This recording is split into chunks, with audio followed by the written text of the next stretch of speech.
Great. Thanks so much, Brian, for having me, and thanks for these really interesting talks. It's a pleasure to join you, even from Zoom.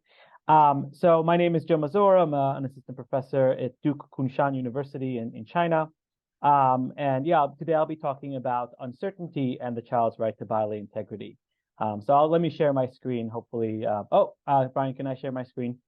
It's been disabled. Yeah, let me see if I can change the permissions, but it would be here and there, and you should be able to do it now. Okay, great. All right, so key problem in the discussion of child's right to bodily integrity is uncertainty about the future. I'll use the example that everybody's been using, male infant circumcision, and you might think about an Orthodox Jewish or Muslim family.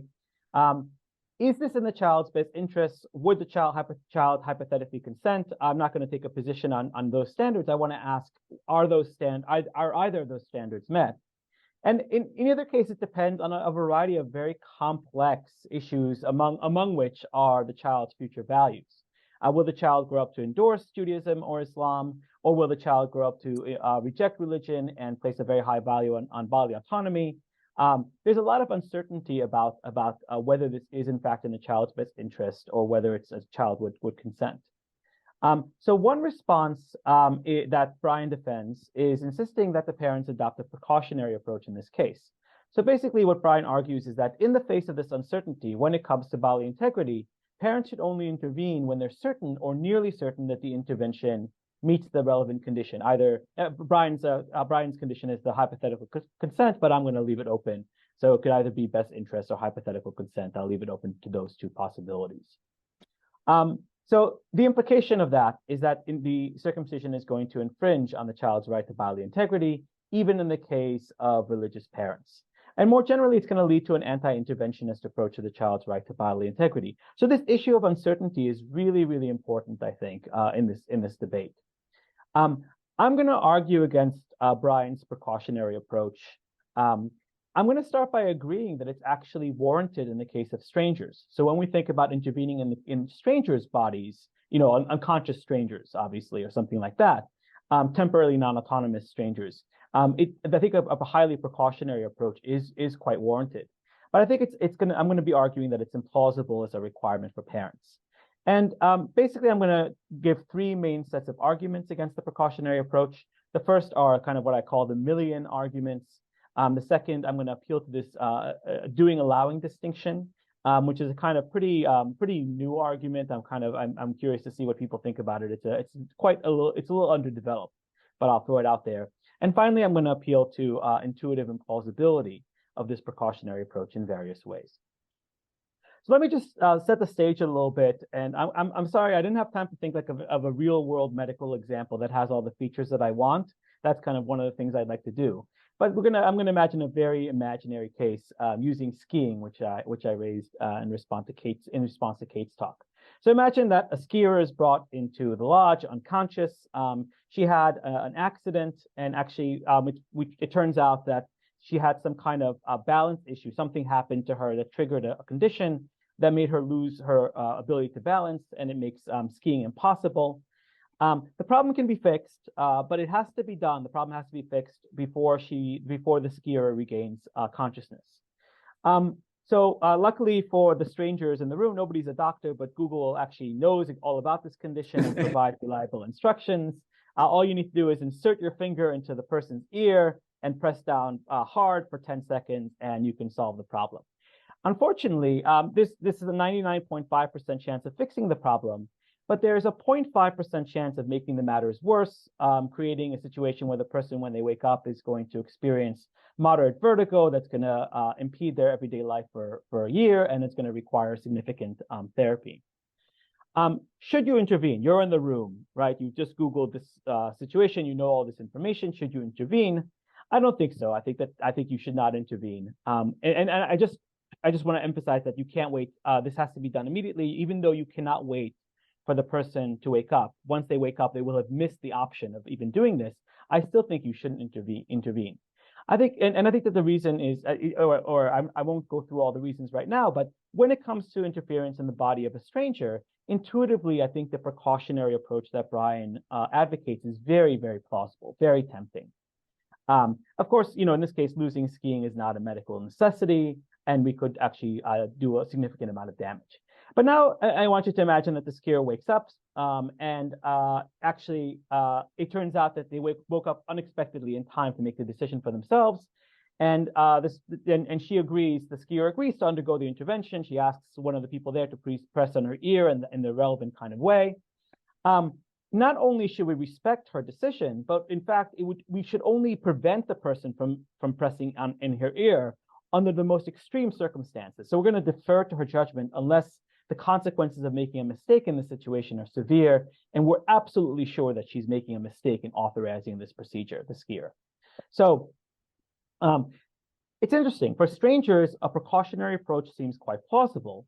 But for the person herself, a precautionary approach seems like a recipe for a very sad life. I mean, this person will have to give up. If a person herself adopted a precautionary approach with regard to her own body, she would have to give up all sorts of interventions, all sorts of maybe even sexual relationships, etc., unless she was absolutely sure that they would turn out well for her. In this case, she has to give up skiing because of this precautionary approach if she adopted it for herself. So the question I want to ask, and I think this is a very interesting way of framing the problem, is the case of parents more like the case of a stranger intervening in another stranger's body, or is it more like the case of the agent intervening in her own body? And I'm going to argue that it's the case of parents is in between these cases, but actually probably more similar to the agent herself. And let me give a few arguments for this. So the first are what I call the Millian arguments. So in the case of a stranger, interference requires paternalism. In the case of the agent herself, overruling the decision would require paternalism. So it seems like paternalism is somehow involved in here. And so maybe it's useful to think of some of the traditional liberal arguments against paternalism. So one reason why we might be worried about paternalism is we might be worried about motivation. So you all, I assume, have your interests at heart. But many opponents of paternalism have doubted whether the government can be trusted to have your best interests at heart. And this applies to the case of strangers too. One reason why we need to be so cautious with strangers is that they might not have the person's motivation, the other stranger's motivation at heart. Maybe I really enjoy sticking my finger in other people's ear. And if we allow me to do something whenever I sort of think it's in the stranger's best interest, we can be led to very unpleasant conclusions. The implication of this is because we're worried about motivation, the motivation of strangers when they intervene in other strangers' bodies, we need to increase the degree of confidence that we're going to require. Another worry that Mill has is about whether the government has knowledge about the person's particular circumstances. Now, the agent herself, of course, we all have some problems when we even make decisions about our own lives, right? So the skier herself would have to ask whether she would continue liking to ski, etc., as she's pondering this decision. But the stranger actually faces far greater uncertainty than the agent herself. The stranger doesn't know, is this person unconscious in the ski lodge an avid skier, or is this just a minor hobby? Can they still do their job with vertigo? And this lack of knowledge is another reason why we might demand a higher level of certainty before we allow strangers to intervene in others' bodies.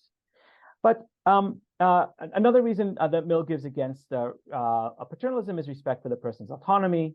The agent's self-determination gives her a strong claim to do what she wants to do with her own body. The stranger's decision undermines this type of autonomy.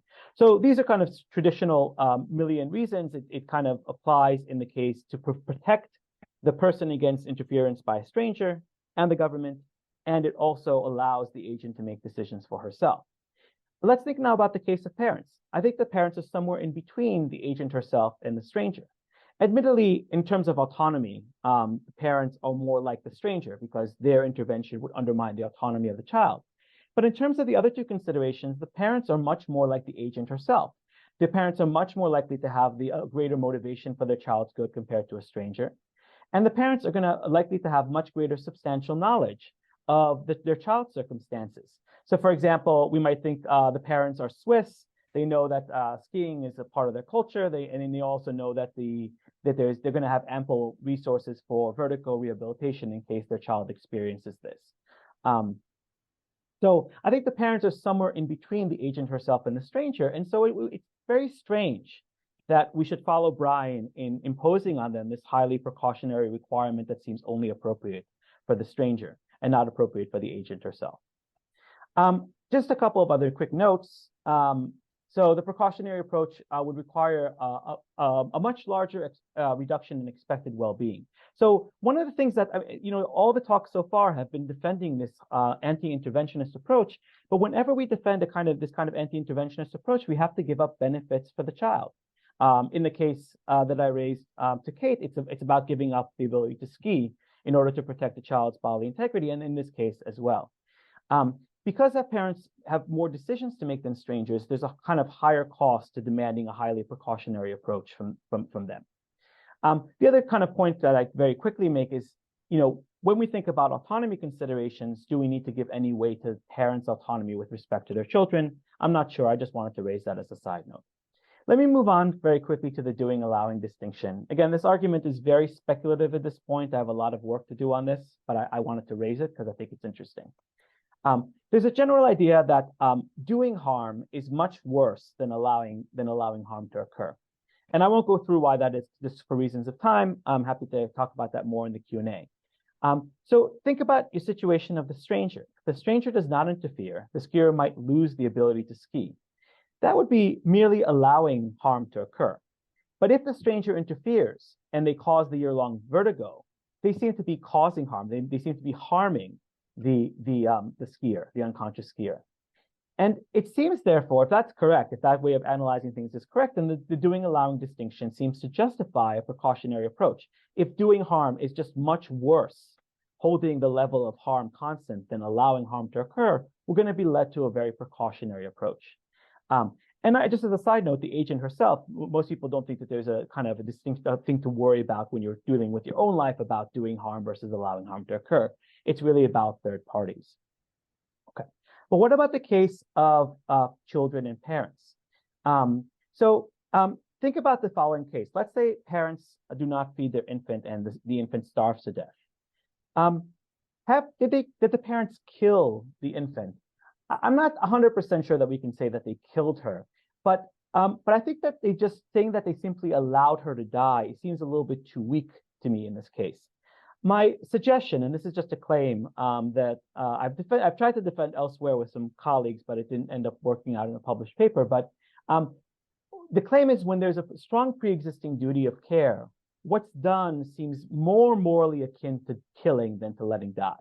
So when the parents don't feed their infant child, that's what they're doing there is at least more closer to killing, or at least in between, is actually all I need for my argument.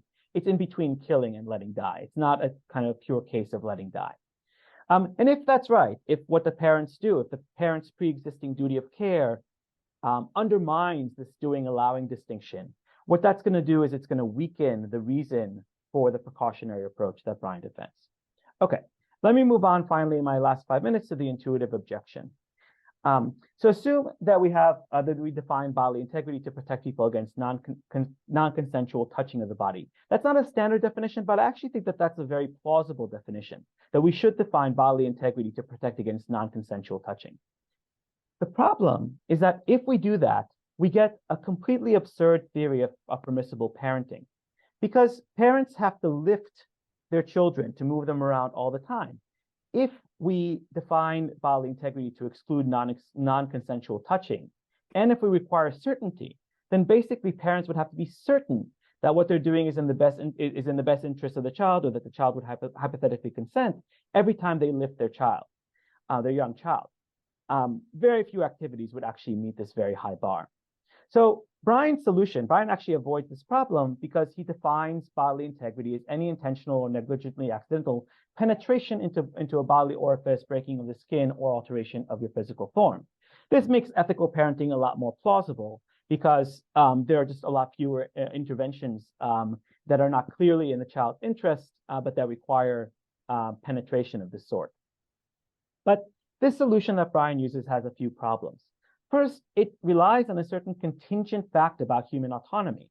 So let's imagine a mutation that makes it now necessary in order to lift your child, you now have to put your finger in their ears for whatever kind of interesting mutation reason, right? Would that fundamentally change the ethics of parenting? I don't think so. Now, anytime I lift my child, I don't have a child, but anytime I lift a child, or a parent lifts her child, it violates the child's or infringes on the child's bodily integrity according to Brian's definition.